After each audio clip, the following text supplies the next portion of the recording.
Let me start with a quick question. Are there any people who are your friends right now, but who you did not like when you first met them? Okay, and look, don't point them out if they're in the room, all right? Yeah, listen, that's actually a pretty common thing. In fact, you probably have some friends that didn't like you when they first met you. Think about that. And maybe it's not that they disliked you, they just didn't understand you. They thought that you were strange or stuck up or rude or annoying. And then they spent time with you and realized that there's more to the story, that you weren't the person they originally thought you were, that you're actually a fantastic human being. Okay, that's what we're talking about in this series, because the reality is there are some topics that we've possibly all had some impressions of or opinions about. The way we see things are, maybe slightly off or twisted or just plain wrong. There's more we need to understand. In other words, there's more to the story. There are topics that you expect to talk about in church, right? Topics like prayer and love and the Bible, and it makes total sense. And then there are things that you don't expect to talk about at church, like NFL football or Harry Styles or streaming content on Twitch or how to get more TikTok followers. Today, we're gonna talk about Harry Styles. I'm kidding, okay? But we are going to talk about a topic that you don't expect to talk about in church. Are you ready? We're talking about porn. Now, maybe you're surprised I just said that.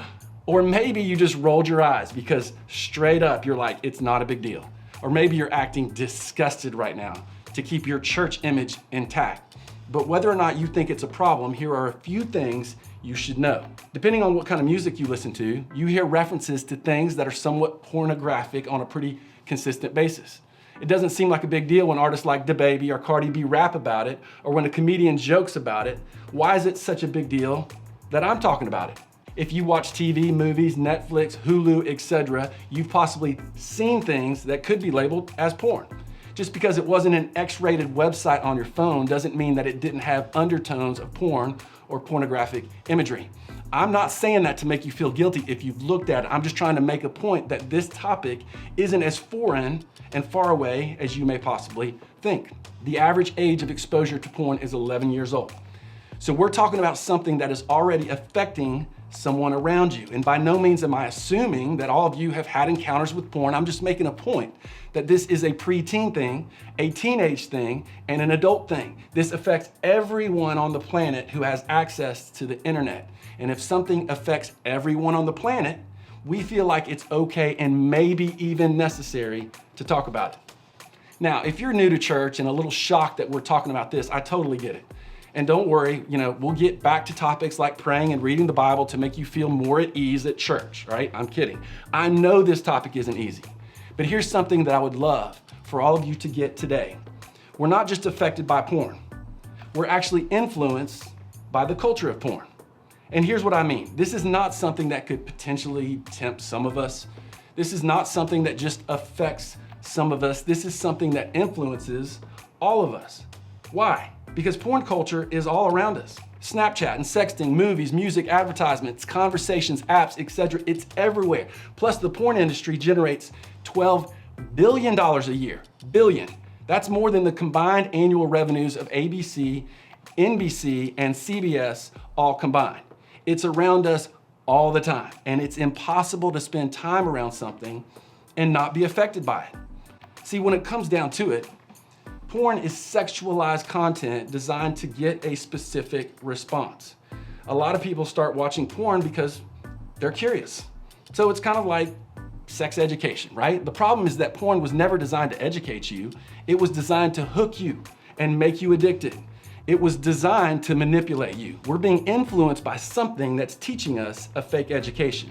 And what's interesting is that you and I are typically quick to see right through things that aren't legitimate.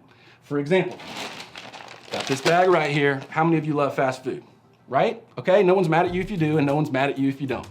Let's say that a fast food manager came here and talked about eating healthy, and he or she talked only about things like eating Big Macs and French fries and McFlurries. None of you would fall for it, as delicious as those things are, right? You'd see right through it. You'd be like, why are we allowing this person to teach us about healthy nutrition? Going to porn is like going to McDonald's to eat healthy. It would actually have reverse effects. Going to porn for sex or sex education is the same. It has reverse effects and can actually hurt you. Okay, now I'm getting this bag out of here because it smells bad. The truth is that there's more to the story, and that's what we're going to talk about for the next few minutes. See, there's a book in the Bible called Proverbs, and the Bible is actually a collection of books, and it's split into two sections, the Old Testament and the New Testament. Old Testament are basically books before Jesus walked the earth, and the New Testament are the books after. Proverbs is in the Old Testament, and it's a book of poetry that is primarily about wisdom, which simply means truths that make your life better.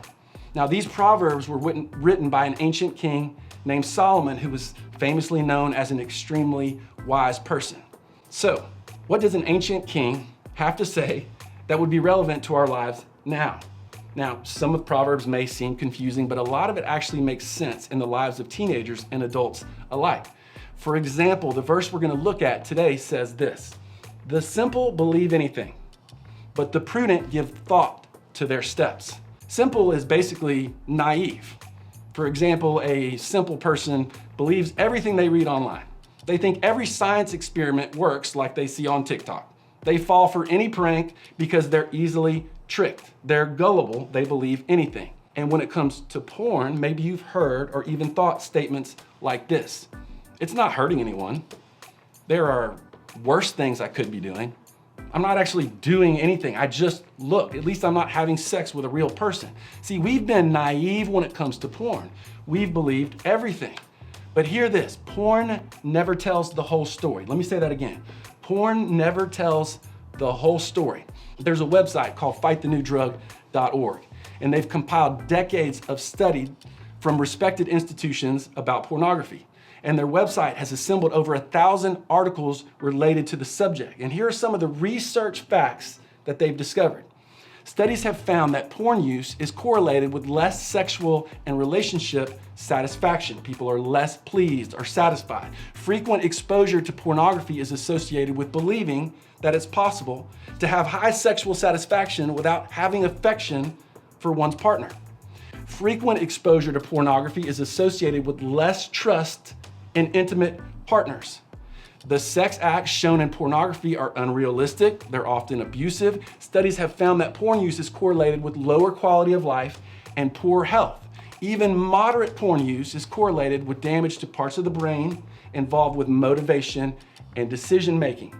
Compulsive pornography users are at risk for depression and stress. We could go on and on with stats like this. The point is, porn doesn't tell you facts like this when you look at it. It wants you to be distracted and addicted. It doesn't want you to have a full, complete life. Consider this: porn will not make you better at sex. It won't. It might actually make you worse because it damages your relationships. Porn will not make sex better for you. It will actually make it less desirable because it doesn't give you realistic expectations of sex. Porn will not help you understand what sex is like. It will actually confuse you and lead you further away from understanding it. See, God isn't against porn because he thinks that the act of sex is bad. He's anti-porn because pornography has twisted what he intended sex to be. He is anti-porn because it devalues people that he cares about, which is, hey, everybody, it's everyone. He's anti-porn because it's bad for you and it's bad for other people. God is a 100% loving God, and there is absolutely nothing loving about pornography.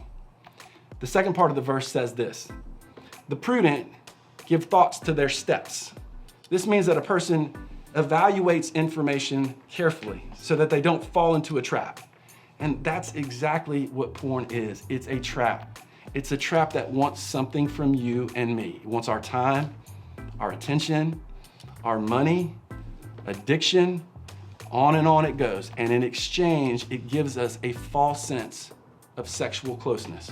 See, culture doesn't tell you that because they don't see it themselves. A prudent person is basically someone who is wise. And many, many years after Solomon wrote the book of Proverbs in the Old Testament, a man named Paul wrote a letter that became part of the New Testament. And he wrote to a group of people that he loved. He cared about them a lot. And he said this: "Be very careful then how you live, not as unwise, but as wise." When Paul says be very careful, it's similar to Solomon saying give thoughts to your steps. Don't believe everything you hear. Like, porn doesn't tell you the whole story. When you're being manipulated, hey, step the other way. Be prudent. Be wise. Get yourself away from something that is so destructive to you. And now, it would be crazy for someone to teach us about being healthy from a menu at a fast food restaurant, right? You and I, we would see right through that. We need to have the same mentality when it comes to porn culture. There are lots of steps we could all take, but for the sake of today, we're gonna focus on 2. Number 1, refuse to be fooled. Train your brain. When you see the ad, the Snapchat, argue with it, question it. What is this thing trying to sell me? What is this thing trying to convince me to do? You're adults, you're smart. You see through so many things that are fake, so many things that are manipulative. You have to access those same smarts when it comes to porn culture. Remember, it's everywhere, and it wants something from you and from me. It doesn't care about you. It doesn't want what's best for you. It wants to trap you. So be wise, be smart. You already are. Be careful. And this is a big deal. Refuse to participate. Create a plan to set yourself up for success before you even reach the trap. Think ahead. What will you do when you come across pornographic content? What will you do when you're tempted to believe the lies of porn culture? How will you put a stop to the manipulations? Sometimes it isn't enough to know that you're being tricked. You need help to get unmanipulated. Maybe you need to take concrete action. Maybe you need to put some restrictions around your access to technology. If an industry makes $12 billion a year, you can believe that is very persuasive and very convincing. Remember, it is a trap, and it's not possible to get out of every trap by yourself. So talk to a trusted adult. Talk to your small group leader. Let them know what's going on. It may be that you have some things you need to confess. Get off your shoulders. It may be that you need to ask them for some accountability. They need to check in with you from time to time. We need each other to help fight against an industry that is so big and powerful. None of us want to be a part of something that manipulates us. We don't want to associate with something that hurts us. We don't want to associate with something that hurts other people. We're smart. We don't want to be controlled. But porn culture, it's sneaky. And now that we've named that, now that we've talked about that, we can open our eyes. We can see it for what it is, and we can step the other way and imagine if we did. How liberating would it be to move forward without being trapped by something that's so destructive to so many people? We would hurt ourselves less, we would hurt others less, and that is a very, very big deal. Porn never tells the whole story. On the other hand, we have a God who loves us immensely, and out of his love for us, he wants good things for us. He wants to see us thrive, not suffer. Porn is hurtful and damaging. God wants better for us.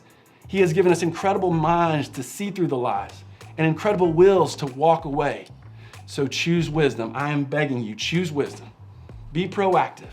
Be willing to have hard conversations, because this, my friends, is worth the fight.